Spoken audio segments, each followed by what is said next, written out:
Le football et le mondial russe qui démarre fort pour les opérateurs de paris sportifs. Selon le PMU, les mises progressent de 150% par rapport au mondial brésilien il y a 4 ans. Ça, c'est pour les professionnels, mais on parie aussi, vous le faites peut-être d'ailleurs, en famille ou en entreprise, comme dans cette banque parisienne. Jean-Gabriel Bourgeois. Juste en face des machines à café, l'écran géant est installé dans l'espace détente de cette banque internationale.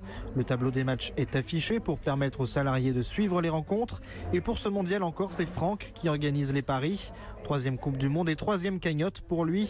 L'organisation est bien rodée. On a un tableau Excel, on mise sur l'ensemble des matchs jusqu'à la finale. On doit déterminer aussi quel va être le vainqueur, qui va être désigné meilleur joueur, qui va être désigné meilleur buteur. Ça fait un ensemble de paris qui rentrent après dans un pari global. Et on demande 10 € par personne pour participer à l'ensemble du pari. Gros succès pour les pronostics. Ici, environ un tiers des salariés tentent sa chance et le gain, un peu plus de 300 €, fait saliver, ce qui a déjà entraîné quelques péripéties, se souvient Franck. Une année, l'enveloppe a été dérobée dans un caisson fermé à clé. Maintenant, on essaie que ça se reproduise pas en mettant l'argent dans un coffre. Si vous vous posiez la question, sachez que parier entre collègues, c'est légal. Il faut juste avoir l'assurance que l'organisateur du pari ne prenne pas de commission et que cela reste dans un cercle fermé et restreint, pas au-delà d'une centaine de personnes. Jean-Gabriel Bourgeois est d'ailleurs